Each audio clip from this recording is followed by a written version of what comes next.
The test is in 4 parts: Part 1, Part 2, Part 3, and Part 4. Now look at Part 1. Part 1. Part 1. You will hear part of a telephone conversation between a job seeker and a recruitment agent. First, you have some time to look at questions 1 to 6.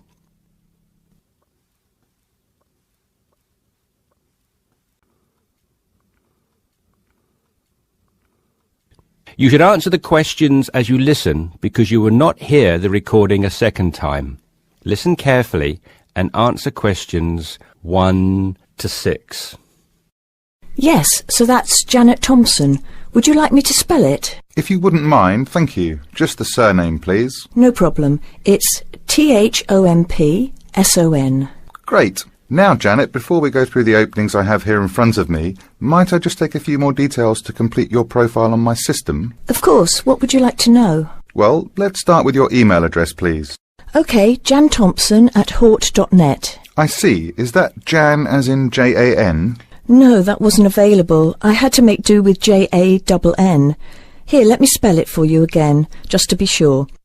JANNTHOMPSON@hort.net. Much obliged. And could I ask, do you have your referee details to hand? Yes, what do you need? I need one work reference and one character reference from a friend or colleague. OK, for a work reference, there's Jane Foote. She's my former boss at Bermuda Girls' School, head of English. OK. My personal referee is Monica Carbody. Mon and I have been best friends since we met in Bermuda in 1991, when she was deputy head of English under Mrs. Foote. Perfect. And you mentioned, of course, that you're an English teacher, but are there any additional subjects you're qualified to teach? Yes, I have a diploma in special needs, and I can also do history to GCSE level. Very good.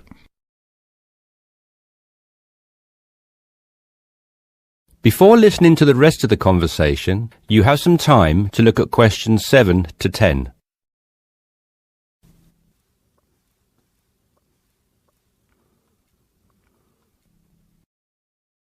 Now listen and answer questions 7 to 10. Do you think I stand a good chance of finding something? Oh, better than good. In fact, we have some positions we can offer you today. You see, it's not so difficult to find a temporary role.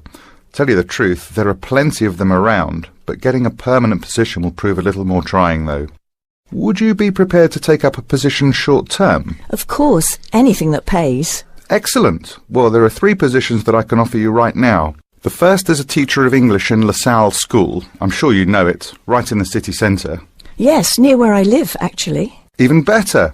Well, it's a 6-month contract, and the very attractive thing about this role is that the head of English at LaSalle will, if she's satisfied with your performance after 6 months, offer to make you a permanent member of staff. Wow, that's food for thought. It certainly is, bearing in mind what I said before about how hard it is to find a permanent role. The second position I have to offer you is in a school near Chelsea. It's called the Chelsea Free School. Are you familiar? I can't say that I've heard of it. Well, this contract is for 1 year, which is a lot better, looking at it from a short-term job security perspective, than the first role I mentioned. But you also have to realise that you are a temporary replacement for a female teacher who has taken maternity leave. There is no prospect of the position being made permanent. I see. I have one other vacancy at the minute, though I doubt you'll find it quite so appealing. It's situated in rural Cambridgeshire. I'll spell that just in case you want to take it down. CAMBRIDGESHIRE. And the school simply goes by the name Cambridge, though it's not in any way related to the other more well-known establishment of the same name. I was just going to ask that. What a lovely location, though, eh? Yes, but there's a catch. It's only a 6-week contract to cover for someone on extended sick leave. I see. Well, I guess that's ruled out then. What sort of salary can I... That is the end of Part 1. You now have half a minute to check your answers.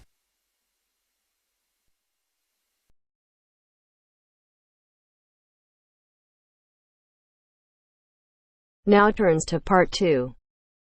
Part 2. You will hear a telephone conversation about a job vacancy. First, you have some time to look at questions 11 to 15.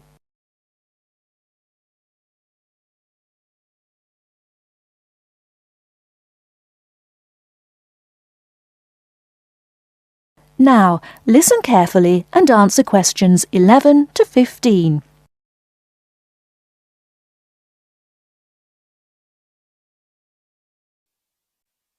Hello, Top Job Employment Agency. Ellen Sykes speaking. How can I help you? Good morning. My name's Steve Collins and I'm calling about the call centre job advertised in today's paper. For an operative handling credit card inquiries? Yes, that's right. The wages and working conditions are all in the ad, so what I'd like to know now is what the work actually consists of. I should explain that I'm a student looking for a summer job, not long-term employment.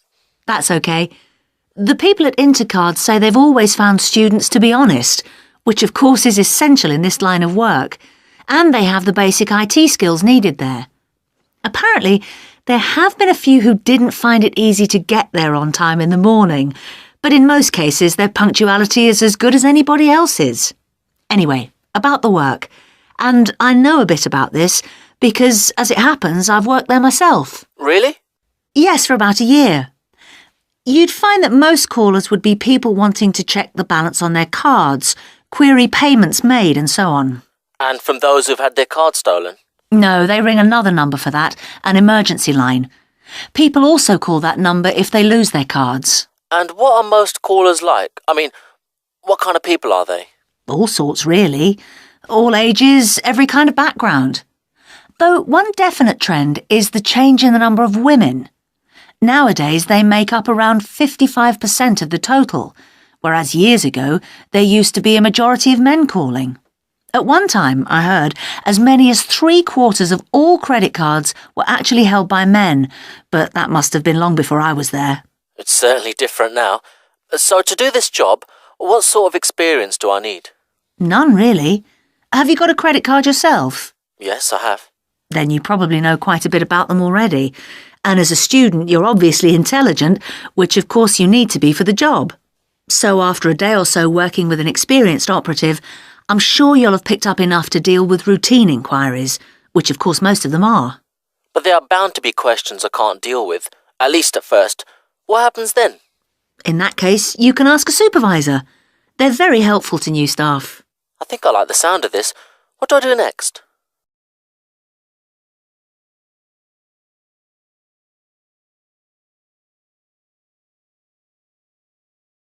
Before you hear the rest of the talk, you have some time to look at questions 16 to 20.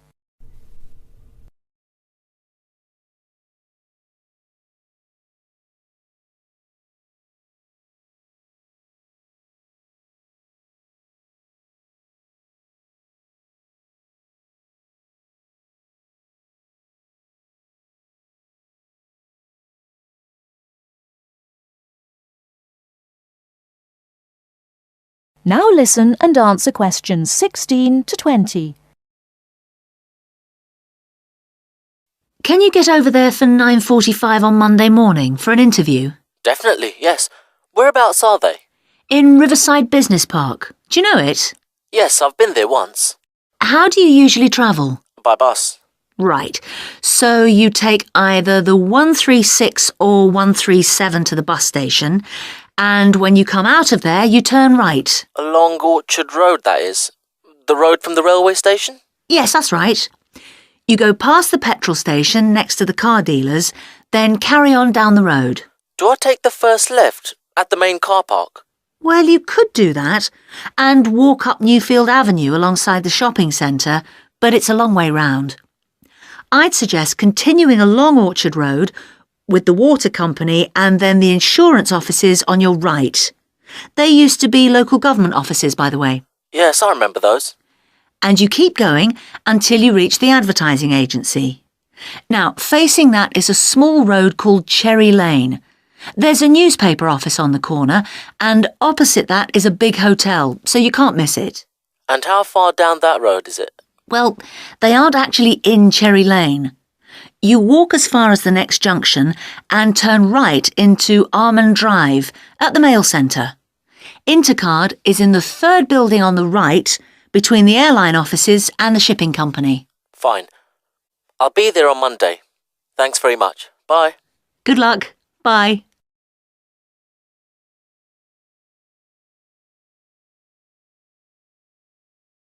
That is the end of part 2. You now have half a minute to check your answers.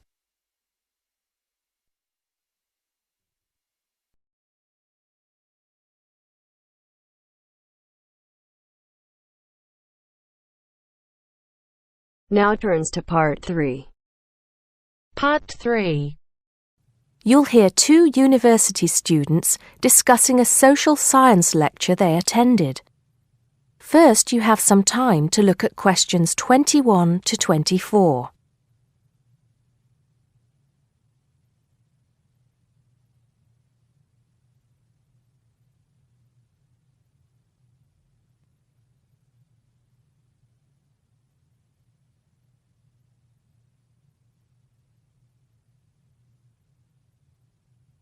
Now listen carefully and answer questions 21 to 24. Did you go to the first social science lecture yesterday? Yeah. Didn't you see me there? No. I was trying so hard to understand the lecturer. What didn't you understand? A lot of it, really. For example, he said we needed to study history as part of the course, but I didn't get why. You probably missed it. He said early on that we need to learn from our past mistakes. Right. But he also said we need to put ourselves in the place of our ancestors. Why is that? I think the point is that it's not enough to know how they lived and what they did. We need to know what they thought. I see. And I've written transferable skills in my notes next, but I have no idea what that means. If you study social science, you learn skills that you can use in a job. Oh, right. Is that all? Okay, but why is that? The point he made was that in studying social science, you use a flexible and adaptable approach to learning. Before you hear the rest of the conversation, you have some time to look at questions 25 to 30.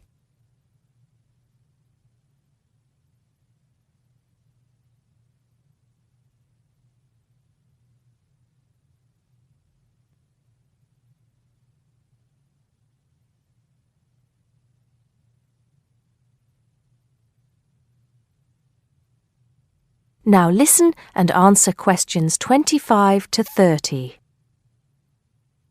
He also kept mentioning all the other subjects we will need to study as part of the course. I didn't write them all down, did you? Some of them. I think I can make sense of my notes. The first one was anthropology, which he said would cover prehistory and archaeology as well. Okay. Then there's economics. I wrote down that this was not meant to mean that we will spend all our time looking at economic theory, but more that we need to see how humans behave. That's good. I don't think I could handle economic theory. He said something about education too, didn't he? Yeah. He said we'll be looking at how cultural information is handed down from one generation to the next through teaching children. He said we'd be focusing on geography too, but I can't really remember which aspects. Can you? I noted it down, I think. Here we are, yes, particularly in relation to urban planning. It's law that I got confused about. I didn't understand why he linked that to economics. I think he meant that laws affect the way wealth is distributed. That makes sense. Now, what are the science wars? Okay, I did get that. The science wars are about how social science collects information. In sociology and social work, and in social science generally, they can only study patterns of behavior and observe. If you compare that to the way scientists work in physics or chemistry, it's very different because they use specific experiments that can be tested and which give concrete answers. Social studies is often accused of being unscientific. That's all. Okay. But it still looks like a good course, doesn't it? You don't have any regrets, do you? None at all. I'm looking forward to it.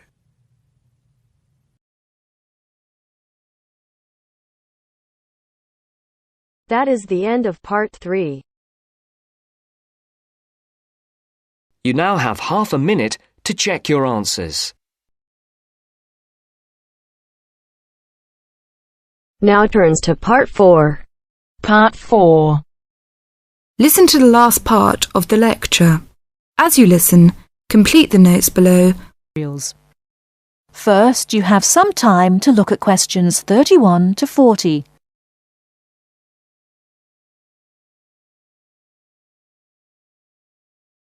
Now, listen carefully and answer questions 31 to 40. Last time I said that a lot of Irish people left the country and went to England, America and many other foreign countries. Today I'd like to talk about the emigration. The effects of immigration were not all bad. The immigrants experienced a lot of hardship in their new countries. There is a famous story about a park in Shanghai where Chinese and dogs were not allowed. Well, in England, until into the 1950s, signs for jobs sometimes read, "Irish need not apply." The immigrants often experienced discrimination, but they formed many organisations to look after their fellow immigrants. Many of these organisations later became very important. In America, the Irish chose politics as the way forward, and significant cities were controlled by Irish politicians. This movement reached its peak with the election of John F. Kennedy in 1960. His grandparents came from Ireland, and his election had a significant impact in Ireland, helping the process of recovery of self-confidence which we have today. Today, there are 70 million people of Irish descent living outside Ireland. In America alone, there are 40 million people, and 10 million of these people have a 100% Irish background. They carried the culture of their home country with them and adapted it to their new home. They made changes which would be unthinkable in the home country, and we often laughed at the Yankees' Irishness. In fact, any immigrant who came back to live in Ireland, often after many years, found it very difficult to fit into Irish society again. They had been changed by the experience. These immigrants have always had an interest in the old country. The American letter was a letter containing dollars sent back to one's family. More recently, President Clinton has been very influential in bringing peace to the north of Ireland. Riverdance itself was the idea of a dancer who was American, who applied American methods to traditional dancing, and the fusion was immediately popular. Modern Ireland has been able to use the disaster of the last century to learn modern marketing techniques and apply them, without at the same time losing what is distinctive about itself. Riverdance is a demonstration of that distinctiveness. That is the end of part 4. You now have half a minute to check your answers.